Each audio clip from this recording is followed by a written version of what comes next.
This channel is supported by Truefire. Truefire is an online library enough, you can get the Truefire All Access Pass for as cheap as they ever do it, the $99 thing. So just jump and do that if you're looking for the best price that you can get Truefire All Access for. If you grew up in the 90s or the 2000s, I think there's a fair chance that the first guitar that might have ended up in your hands might have been a Squier.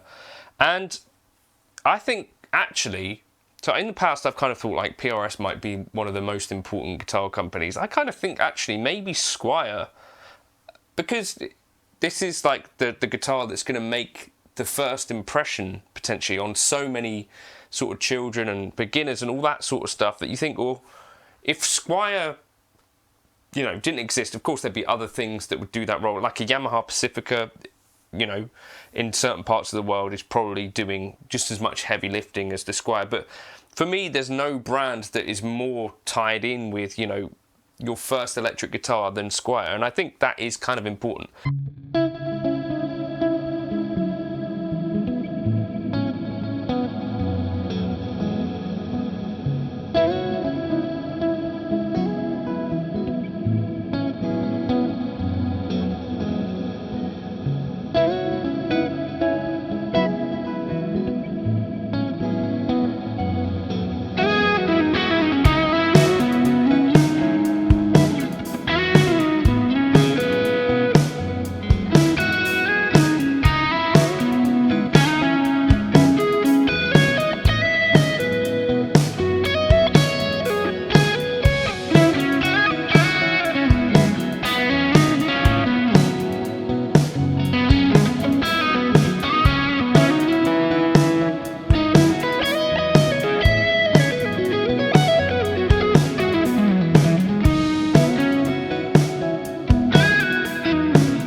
What I would also say is I looked up a little bit of the story around this. So basically, Squier existed long before Fender even, I think. It was like a violin maker. The Fuzzfaced has a really good history on Squier. At some point they got bought by Fender. They were making strings for Fender, and then Fender sold. And in the 80s, essentially, basically, Japanese copies of Fender guitars made up, apparently, you know, like 85% of the market. Apparently only about 15% of the market was actually made up with Fender. And so Fender were kind of struggling in that aspect, right? And so they started to make guitars in Japan, which is where Squier then, that name came back from, sort of revived.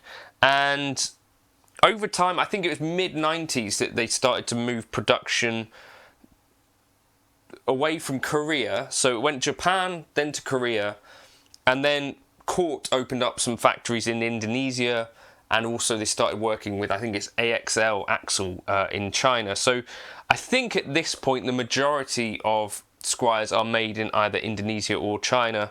The specs, you know, they're all made by OEM manufacturers anyway, right? So, you know, Cort, of course, probably one of the biggest guitar manufacturers in the world. But there's been a period of time in Squier where they actually were using quite respectable things. This was a Showmaster that this weighs like 7 pounds and 12 ounces, so not particularly lightweight, but not the heaviest either. It plays quite well, to be honest with you, and that's the thing with a lot of these Squier guitars, and I kind of like this kind of element of the Squier, which is like the idea that sometimes you get pros using them. I kind of think it's a pretty cool thing if you see someone rock up with a Squier, if they can really play the thing. I think there's people like Francis Dunnery, Alan Murphy, someone said Jeff Healy on YouTube Live yesterday. The Squier, what's his name? Simon from Biffy Clyro. I think so.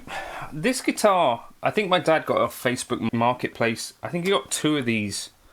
What, like, you know, this thing where people are selling a guitar or 2 for like 100 quid. And this is an Indonesian-made Squier.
Backed by Fender, it says on it.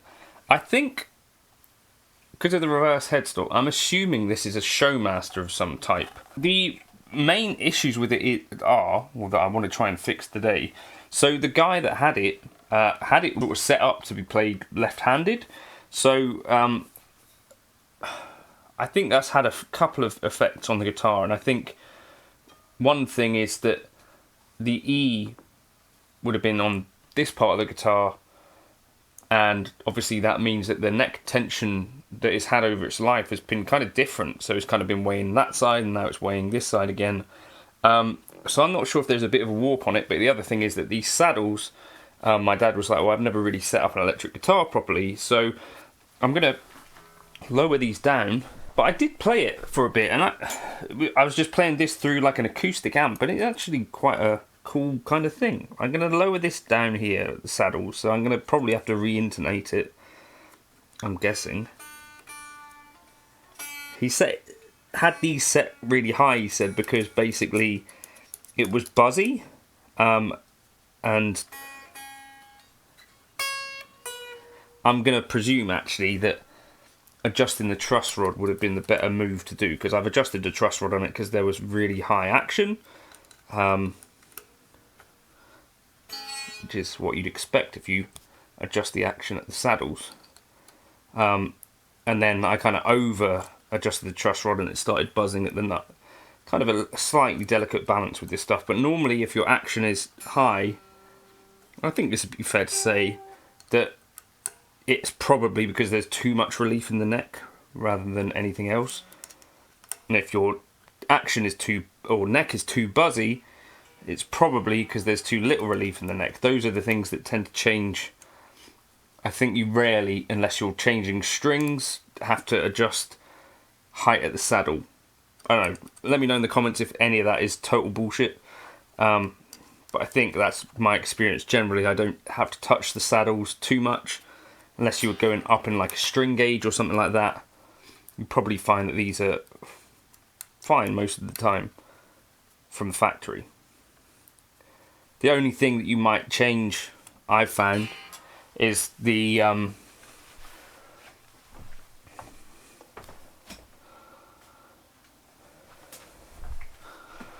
once you stick on a bit of relief, you might find that, you know, if your action gets a bit higher, the adjustment that you have to make is the saddle this way or that way rather than up or down, generally is what I've found. So it doesn't take long to actually tweak that. And actually, it's not a bad guitar tool. I think he's trying to sell it, so I was like, right, I better try and get it.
My ear.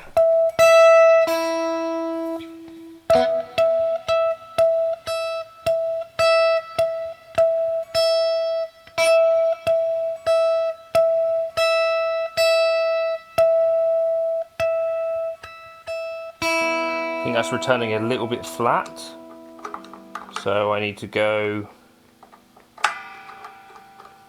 that way, I think.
It's kind of a skinny neck, which some people are going to like. It's got actually a little bit of flame on it.